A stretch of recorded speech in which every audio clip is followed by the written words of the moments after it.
Bismillahirrahmanirrahim. Assalamualaikum warahmatullahi wabarakatuh. Alhamdulillah, segala puji bagi Allah Subhanahu wa taala yang mana pada kesempatan malam yang berbahagia ini, alhamdulillah kita masih dipertemukan oleh Allah Subhanahu wa taala dalam rangka menuntut ilmu walaupun hanya via kajian online. Insyaallah taala pada malam hari ini kita akan melanjutkan kajian kitab kita di pertemuan yang keempat bersama guru kita Al-Ustadz Roni Nurismansyah Hafizahullah Ta'ala. Taib, ikhwatal iman, para pendengar dimanapun Anda berada, InsyaAllah Ta'ala di akhir kajian kita akan buka sesi tanya jawab. Di akhir kajian sesi tanya jawabnya InsyaAllah, dan bisa langsung nanti ke nomor di 082278175837. Saya ulangi, bisa langsung hubungi di 082278175837. Baik, kita mencoba hubungi dulu Ustaz.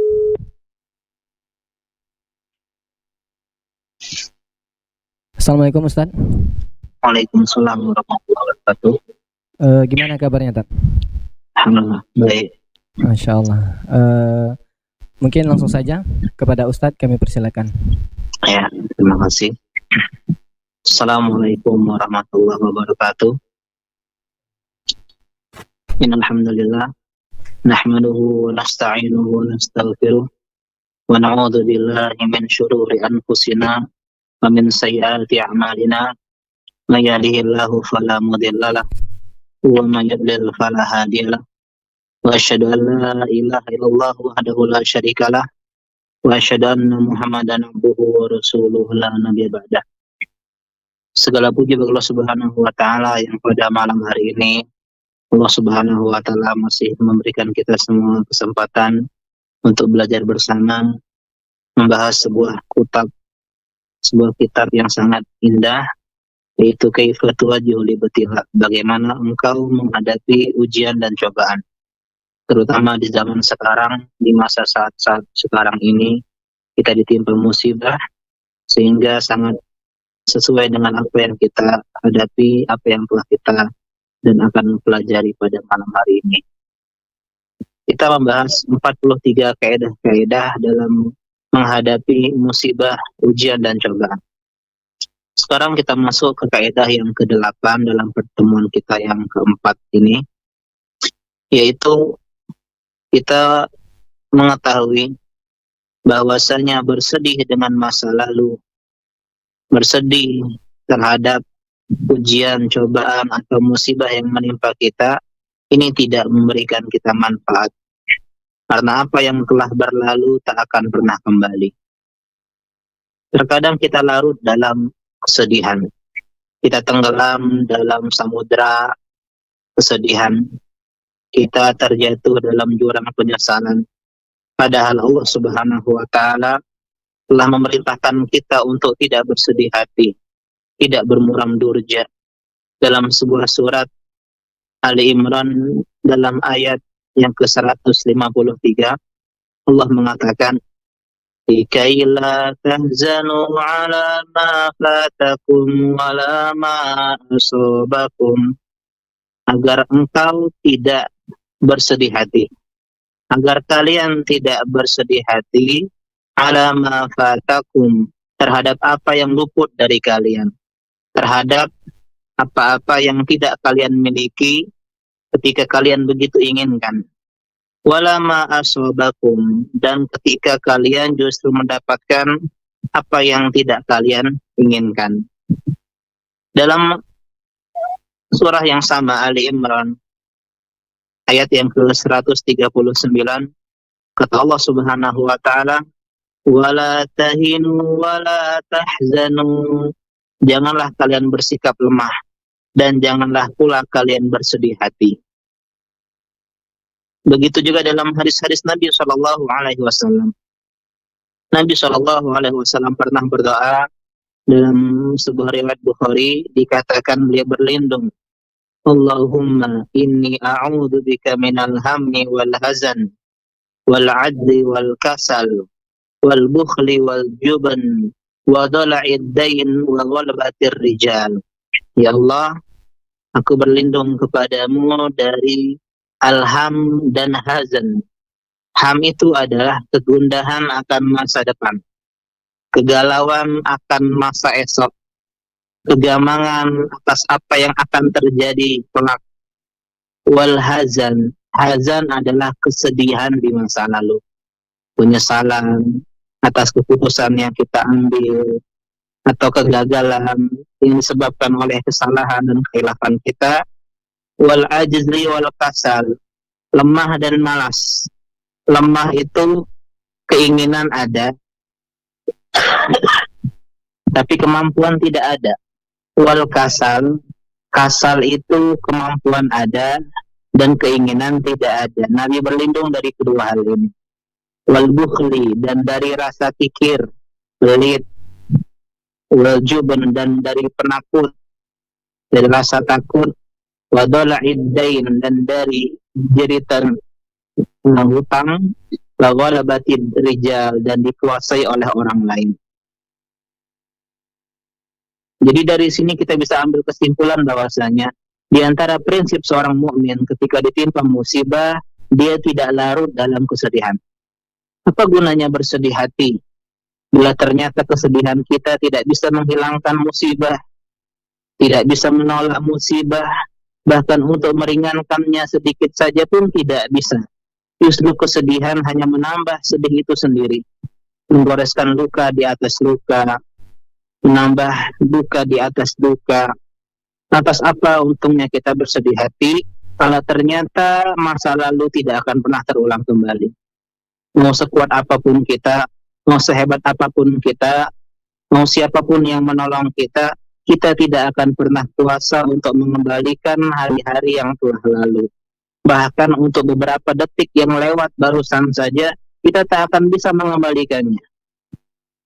Jadi janganlah kita bersedih hati atas musibah yang menimpa kita.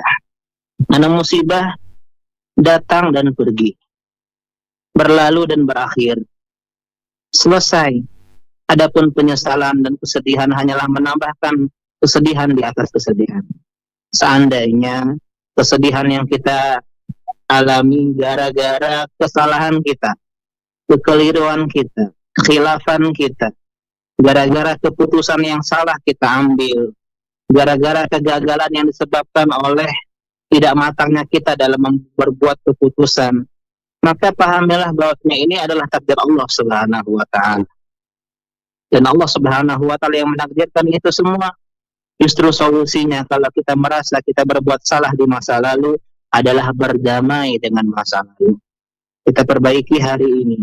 Kita bertekad untuk memperbaiki hari esok, agar hari ini dan hari esok tidak seperti hari kemarin yang kita tangisi. Kita perbaiki masa ini, masa depan, agar masa depan tidak seperti masa lalu yang kita sesali. Sehingga hilanglah kesedihan dalam hati kita. Karena kita ingin memperbaiki segalanya, tidak ada kata terlambat, kita selalu bisa dan bisa berdamai dengan masa lalu kita. Kalau ternyata kesedihan tersebut berasal dari hal-hal di luar diri kita, bukan karena kesalahan kita, tapi karena ujian, cobaan, malapetaka, musibah, wabah, maka kita pahami bersama ini pun takdir Allah Subhanahu wa Ta'ala. Dan Allah Maha Bijaksana, Allah Maha Adil, Allah Maha Lembut. Allah dengan segala takdirnya melanggengkan bencana atas diri kita, tapi tidak akan mungkin terjadi selama-lamanya. Allah Subhanahu wa Ta'ala menggulirkan dalam kehidupan kita, ada yang namanya senang, ada yang namanya sedih, ada yang namanya air mata, kemudian Allah ganti dengan senyum yang indah. Sebagaimana hal-hal di dalam dunia ini, tidak mungkin adanya malam yang terus malam, akan datang esok pagi yang indah. Tidak mungkin hujan turun dengan deras tanpa berhenti, pasti ada cerahnya hari, minimal adanya pelangi yang indah yang mewarnai. Oleh sebab itulah Allah Subhanahu wa Ta'ala menggilirkan kenikmatan dan kesedihan, kelapangan dan kesempitan, sakit dan sehat, keberadaan dan kehilangan, sehingga kita memahami bahwasanya kesedihan akan berganti dengan kegembiraan. Oleh sebab itulah poin ke-8 ini adalah kita jangan sampai menyerah dalam kesedihan di masa lalu. Jangan kita biarkan kita terhanyut dalam penyesalan sehingga akhirnya kita terpasung dengan masa lalu. Kita nggak bisa move on, kita nggak maksimalkan hari ini gara-gara hari esok, dan ini adalah muslihat dan tipu daya setan. Setan ingin membuat kita selalu sedih, selalu berburam-burja, selalu gamal, selalu menangis, sehingga kita tidak bisa menikmati hari-hari indah yang Allah berikan kepada kita. Ingat bahwasanya kita punya hanya 3 waktu, kemarin, hari ini, dan esok. Kemarin adalah histori, sejarah yang tidak akan terulang kembali. Besok adalah misteri yang kita tidak tahu akankah mungkin kita jumpai. Kita punya hari ini. Hari ini adalah hadiah. Hari ini adalah anugerah. Hari ini adalah karunia dari Allah Subhanahu wa Ta'ala yang bisa kita perindah. Jangan sampai menjadi sesuatu yang kita sesali sebagaimana masa lalu, sebagaimana hari kemarin. Jadi janganlah kita terlalu bersedih di dalam diri kita move on karena kita paham kesedihan kita tidak bisa mengubah apa-apa. Musibah tetap musibah, ujian tetap ujian, kehilangan tetap kehilangan, rasa perih tetap rasa perih. Kesedihan hanya menambahkan kita jauh dari Allah Subhanahu wa Ta'ala. Kemudian kaidah yang ke-9, kita juga harus menyadari bahwasanya murka, marah, amarah terhadap takdir Allah Subhanahu wa Ta'ala itu pun tidak bisa mendatangkan manfaat untuk diri kita. Itu pun tidak bisa mendatangkan kebaikan kepada diri kita. Justru orang-orang yang murka apabila ditimpa musibah, ditimpa ujian dan cobaan, justru dia menambah kesedihan, menambah kekecewaan, menambahkan kegelisahan, membuat hatinya semakin tertutup, akalnya tidak berpikir matang, karena dia sedang marah. Karena dia tidak rela terhadap takdir Allah Subhanahu wa Ta'ala. Dia berkeluh kesah, dia merasa ini bukan dari Allah Subhanahu wa Ta'ala. Ini enggak baik untuk dirinya. Sehingga dia tidak bisa diharapkan untuk memperbaiki masa depannya. Dia tidak bersabar dan tidak pula ridho terhadap takdir Allah Subhanahu wa Ta'ala. Dan justru berbahaya sekali sikap marah terhadap takdir Allah Subhanahu wa Ta'ala ini, karena akhirnya bisa berujung kepada kita ragu terhadap takdir Allah Subhanahu wa Ta'ala. Kita meragukan kebijaksanaan Allah Subhanahu wa Ta'ala. Kita meragukan indahnya hikmah Allah Subhanahu wa Ta'ala. Mulailah akhirnya kita tidak yakin terhadap pertolongan Allah Subhanahu wa Ta'ala. Dalam sebuah hadis riwayat Tirmizi yang sudah kita sebutkan pada pertemuan yang telah lalu, kata Nabi sallallahu alaihi wasallam, "Wa innallaha idza habba qauman ibtalahum." Allah apabila mencintai suatu kaum, Allah timpakan ujian kepada mereka. Faman radiya falahu ridho. Siapa yang ridho menerima takdir Allah Subhanahu wa Ta'ala, maka dia pun mendapatkan ridha Allah Subhanahu wa Ta'ala, surga Allah Subhanahu wa Ta'ala. Waman sakhita, tapi siapa yang murka, yang marah, yang tidak rela, yang tidak terima, falahus sakhat, maka dia pun mendapatkan murka Allah Subhanahu wa Ta'ala. Ada beberapa bahaya berkeluh kesah dan murka terhadap takdir Allah Subhanahu wa Ta'ala. Yang pertama di antaranya, rasa murka tersebut hanyalah menambahkan beban pikirannya, kesedihan di dalam hatinya. Kemudian yang kedua, murka tersebut hanyalah membukakan pintu keputusasaan bagi dirinya. Dia menjadi orang yang berputus asa dan dia tidak ingin memperbaikinya. Kemudian yang ketiga, orang yang murka terhadap takdir Allah Subhanahu wa Ta'ala, dia tidak mendapatkan pahala dan ganjaran dari Allah Subhanahu wa Ta'ala. dosanya tidak gugur, dosanya tidak subur, justru dosanya bertambah subur. Karena dia tidak mendapatkan pahala bersabar atas takdir Allah yang menimpanya. Dia kehilangan kesempatan dihilangkan dosa-dosanya. Dia kehilangan kesempatan dilebur kesalahan-kesalahannya. Dan yang keempat, apabila seorang murka terhadap takdir Allah Subhanahu wa taala, maka Allah pun murka kepada dirinya. Maka kalau Allah sudah murka sama kita, keuntungan apa yang bisa kita harapkan? Kemudian yang kelima, apabila kita murka terhadap musibah, terhadap cobaan dan ujian yang menimpa kita, maka hal tersebut hanyalah menambah kepedihan kita, menambah sesak di dada, menambah lebar lubang yang ada di dada kita, tidak meringankan kepedihan musibah itu sedikit pun.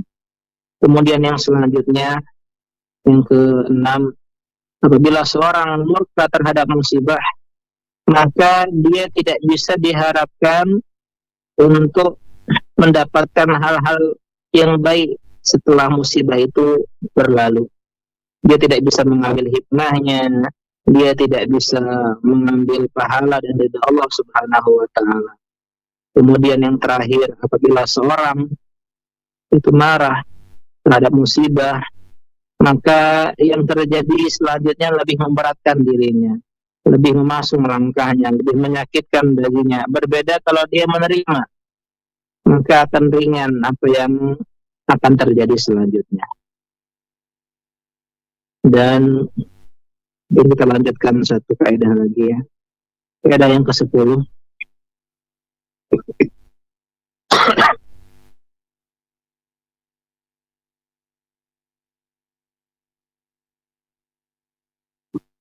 Kaidah yang ke-10 adalah kita harus ridho kepada takdir Allah Subhanahu wa taala. Kita harus menerima segala apa yang Allah gariskan untuk diri kita. Kata Allah Subhanahu wa taala dalam surah At-Taghabun ayat 11 yang pernah kita baca juga di pertemuan-pertemuan sebelumnya, ma asaba min musibatin illa biidznillah faman yu'min billah yahdi qalbah. Tidak ada satu musibah yang menimpa seseorang melainkan itu semua atas izin Allah Subhanahu wa taala. Siapa yang beriman kepada Allah, maka Allah pasti akan memberikan hidayah kepada hatinya. Dari sahabat Anas bin Malik, dan hadis ini sudah kita sebut juga tadi, apabila Allah mencintai satu kaum, Allah akan uji mereka.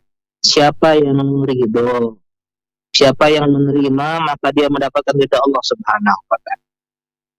Dan Nabi juga sallallahu alaihi wasallam dalam sebuah hadis riwayat Nasa'i, beliau pernah berdoa, dan di antara doa beliau, was'aluka ridha ba'dal qada. Ya Allah, aku meminta kepadamu keridhaan setelah takdirmu, setelah ketetapanmu yang turun kepadaku. Kata sahabat Abu Darda radhiyallahu ta'ala anhu, Allah Subhanahu wa taala ketika menakdirkan sesuatu, maka Allah akan senang kalau kita menerima takdir tersebut. Ini diantara hal yang harus kita pahami. Kata seorang tabi'in yang terkenal, Umar bin Abdul Aziz rahimahullah, dia berkata, ketika dia berada di pagi hari, maka tidak ada kegembiraan, kesenangan yang ada di hatinya, ya, melainkan terhadap apa-apa yang telah Allah Subhanahu wa taala takdirkan dan tetapkan untuk dirinya. Kalau bayangkan kalau seandainya kita menerima segala takdir Allah Subhanahu wa taala, maka itu adalah surga sebelum surga.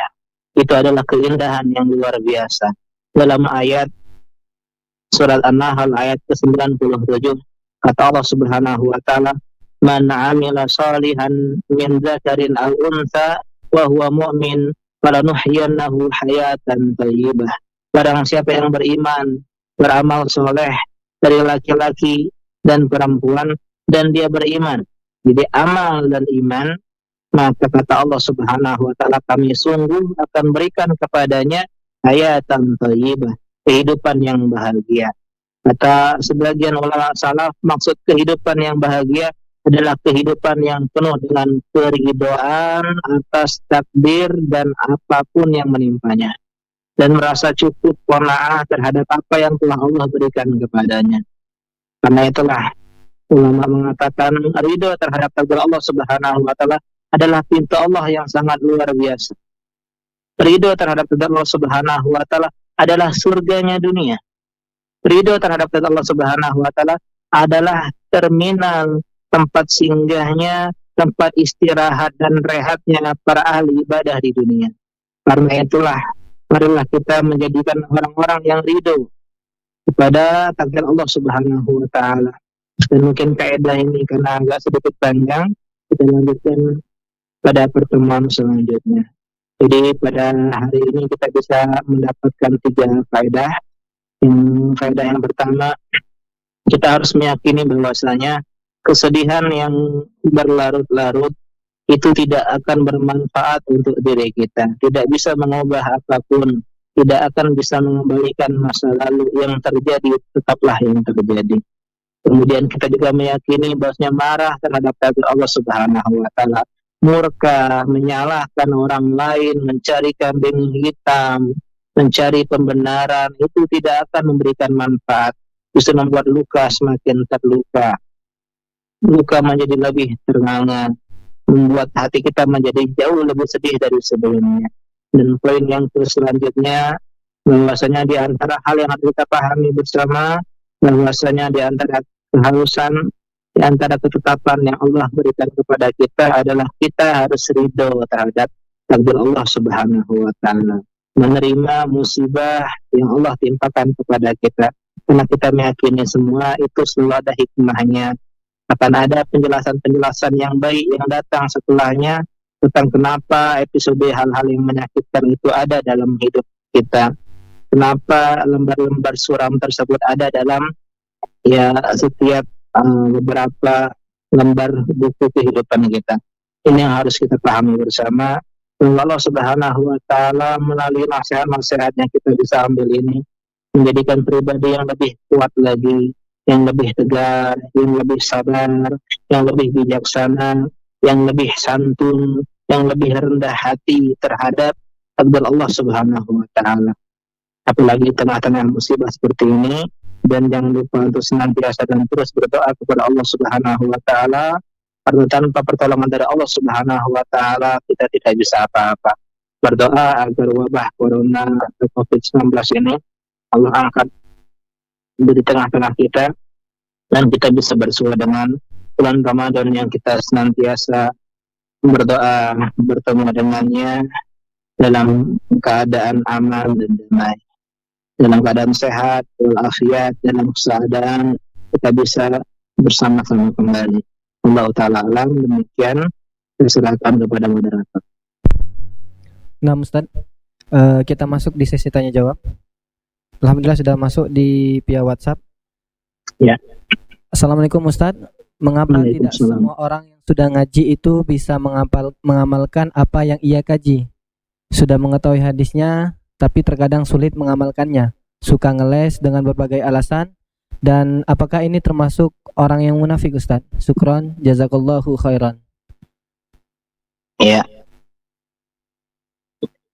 itulah di antara ujian bagi orang-orang yang berilmu, bagi orang-orang yang sudah mengetahui kebenaran untuk mengamalkan,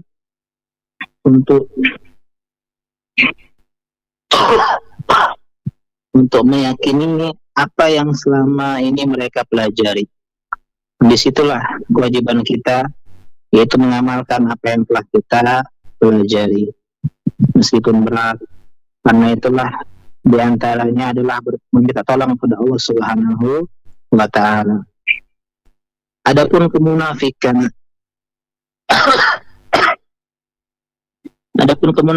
ini adalah sesuatu yang memang selalu dan harus kita khawatirkan.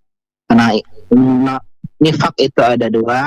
Yang pertama adalah nifak etikodi, yaitu menampakkan keislaman dan menyembunyikan kekufuran. Kemudian yang kedua adalah nifak amali, yaitu menyembunyikan keburukan dan menampakkan kesolehan di tengah-tengah manusia.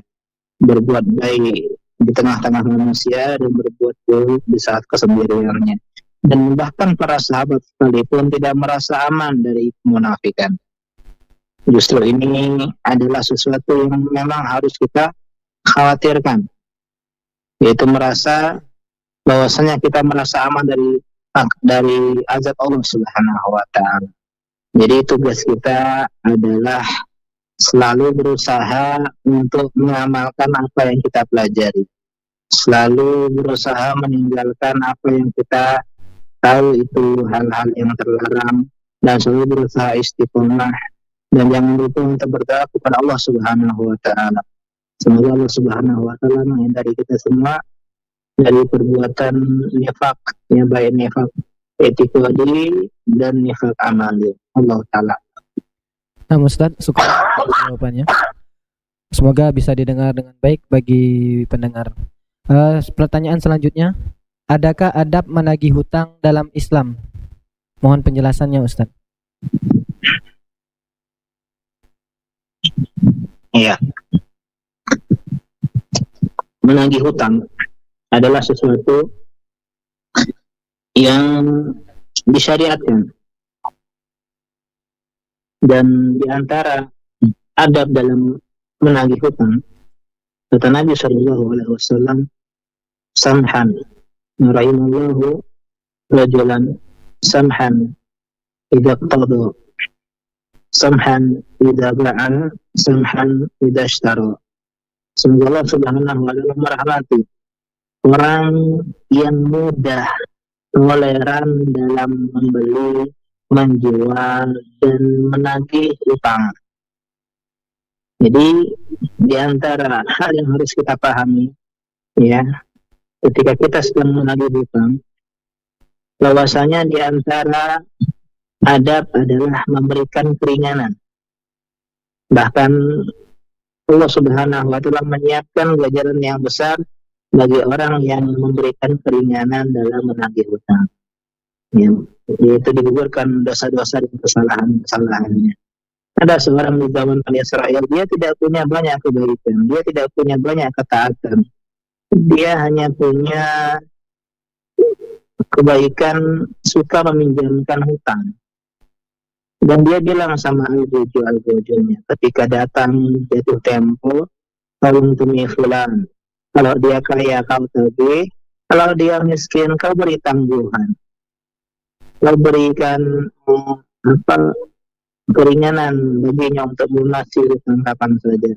Dan ternyata karena itu Allah Subhanahu wa taala menggugurkan dan menghapuskan dosa-dosa dan kesalahannya. Ya, sebagaimana akan tetapi kita juga yang sedang berhutang, maka hendaklah kita juga meyakini dan menyadari bahwasanya kita itu sudah ditolong oleh orang yang berikan kita hutang, sehingga ketika kita ditagih hutang, maka sikap kita pun sebaiknya adalah dengan berlemah lembut. Jika tidak bisa membayar, kita ajukan udhur dan keringanan, ya. Dan ingat, menunda utang ketika sudah jatuh tempo, sedangkan kita mampu untuk melunasinya, itu adalah kezaliman, adalah sebuah kezaliman. Allah ta'ala. Syukron Ustaz atas jawabannya. Kita masuk ke pertanyaan selanjutnya. Apa hukum merayakan hari jadi pernikahan, Ustaz? Apa hukum merayakan hari jadi pernikahan? Di luar tema ini kayaknya. Oh ya. Nah, Ustaz. Ini keseri ya. Nah, Ustaz. Ya. Apa hukum merayakan hari jadi pernikahan? Maka hukumnya adalah, ini termasuk sesuatu yang sebaiknya kita tinggalkan, karena menjadikan sesuatu hari Eid, hari raya yang diperingati berulang-ulang. Eid itu dari kata ada, ya'udu, yang artinya kembali berulang. Dan kita tidak boleh melakukan suatu perayaan yang kita jadikan dalam berulang-ulang di dalam Islam kecuali dua, yaitu Idul Fitri dan Idul Adha.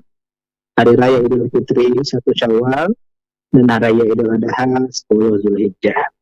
Adapun selainnya yang tidak kita rayakan dengan hari-hari khusus, hari-hari apa dengan sesuatu yang spesial, sesuatu yang istimewa. Adapun masalah rumah tangga yang penting itu adalah bagaimana kita menjalaninya, bukan bagaimana kita merayakan satu hari dalam setahun.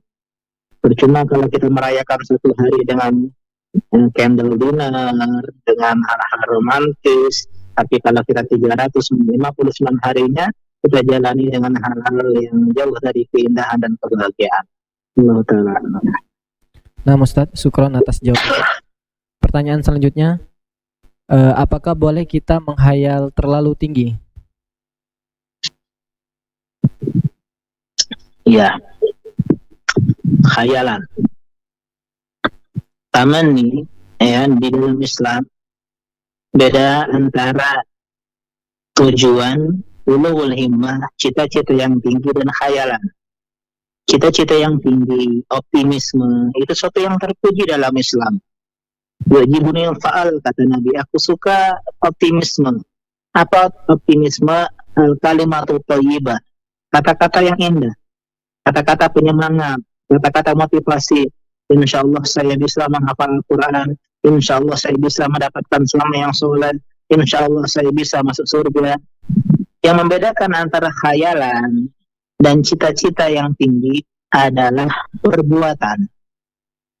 Kalau dia berkhayal memiliki khayalan tinggi, tapi dia tidak beraksi, tapi dia tidak berusaha, tidak berikhtiar, tidak menciptakan tindakan-tindakan, maka ini tercela. Itu namanya panjang angan-angan. Masuk surga nggak mau ibadah, pengen dapat istri yang soleha tapi nggak mensolehkan diri, pengen kaya tapi nggak semangat kerja, pengen pinter tapi nggak belajar. Ini namanya panjang angan-angan, tercela. Tapi kalau dia punya impian, visi, misi tinggi, terpuji di dalam Islam. Tapi harus berupa tindakan-tindakan. Kita pengen menjadi penghafal Quran, insya Allah saya bisa. Dia berusaha semangat menghafal selembar demi lembar. Dia pengen mendapat misalnya seorang suami yang soleh, dia solehahkan dirinya, dia pantaskan dirinya. Ini di antara hal yang membedakan antara mana khayalan yang diperbolehkan dan mana yang tidak diperbolehkan. Allah Ta'ala. Nah, Ustadz, syukron atas jawabannya. Ini masih ada satu lagi, Ustadz. Mau dijawab? Ya. Ustadz, Afwan keluar dari topik. Salah tidak jika kita takut menikah karena belum mendapatkan pekerjaan? Syukron, Ustadz. Iya. Salah tidak jika kita takut menikah karena belum ada pekerjaan. Maka ini sikap yang benar. Karena di antara kemampuan seorang lelaki, kesiapan seorang lelaki dalam menikah adalah memiliki pekerjaan. Kata Nabi SAW, "Kafa bil mar'i isman ya yudai ma yaqut." Cukuplah seseorang dikatakan berdosa kalau dia menyia-nyiakan yang menjadi tanggungannya. Hingga di antara sesuatu yang diperbolehkan untuk ditolak adalah lelaki yang tidak punya pekerjaan. Ini bukan matre, tapi inilah sesuai dengan syariat Islam. Karena lelaki itu kata Allah, ar-rijalu qawwamuna 'alan nisa bima fadallahu ba'dahum 'ala ba'din wa bima anfaqu min amwalihim. Laki-laki itu jadi pemimpin yang pertama karena memang Allah lebihkan, yang kedua karena nafkah, karena harta yang dia nafkahkan, yang dia berikan untuk istri dan putra-putrinya. Itu yang menjadikan mereka pemimpin. Karena itulah, kalau kita belum nikah, maka kalau kita belum punya pekerjaan, sebaiknya jangan menikah. Tapi cari pekerjaan. Apalagi zaman sekarang, subhanallah, alhamdulillah, pekerjaan mudah. Kita bisa berjualan, membantu jualan teman, misalnya, membantu mempromosikan, kita jadi makelar. Banyak bisnis-bisnis tanpa modal yang bisa kita dapatin. Cuman sekarang kebanyakan laki-laki itu gengsi, malu, ya karena ini nggak level lah dan seterusnya, gengsi lah. Ini diantara was-was setan, alhamdulillah. Sehingga penting kita untuk berhusnuzan sama Allah Subhanahu Wa Taala. karena hadis yang kita sebutkan kemarin juga, salah satu hakun Allah ya'unuhum, ada 3 orang yang pasti Allah tolong, anakih yuridul afa, orang yang ingin menikah karena menjaga kehormatan dirinya, karena menjaga kesucian dirinya, khawatir terjerumus dalam perbuatan zina, maka pasti Allah tolong. Allah mudahkan dia untuk mencari pekerjaan, insya Allah, kalau niatnya tulus karena Allah Subhanahu wa Ta'ala. Ya, malam. Nah, Ustaz, pertanyaan selanjutnya, Ustaz. Masya Allah. Dosakah apabila kita takut menikah karena trauma di masa lalu? Kayaknya temanya nikah semua ini, Ustaz. Masya Allah. Masya Allah. Silakan, Ustaz. Ya, itu kita bahas tadi di poin yang ke-8 tadi. Tidak boleh kita terpasung masa lalu. Move on lah, berdamai lah. Banyak saya, nggak banyak ya, beberapa saya temui, sebagian terlambat nikah karena tidak bisa berdamai dengan masa lalu. Trauma. Ya, dia disakiti laki, dan dia bilang semua laki-laki sama, kayak pernah nyicip semuanya saja. Ya, atau misalnya dia dikecewakan sehingga dia takut untuk memulai rumah tangga. Ini perbuatan yang tidak sepatutnya ada dalam diri seorang mukmin yang beriman sama Allah Subhanahu wa Ta'ala. Itu dia menghilangkan waktu-waktu produktifnya. Sekarang udah 30-an, sekarang udah sekian ya, sehingga orang juga sulit untuk maju berproses dengan dirinya. Akhirnya kan sama-sama rugi. Karena itu, inilah kehidupan. Wajar dikecewakan, wajar disakiti, wajar ditinggalkan. Kita di dunia, bukan di surga. Ayolah kita dewasa. Ketika disakiti, inilah manusia. So justru kita harusnya berbaik sangka, kita perbaiki. Kalau ternyata disakiti, kita jadi lebih berhati-hati. Bukan menutup diri untuk berproses. Bukan takut untuk menikah, sedangkan nikah adalah ibadah, nikah adalah penyempurna agama, nikah adalah peraih ketenangan sejati. Ini yang harus kita pahami bersama.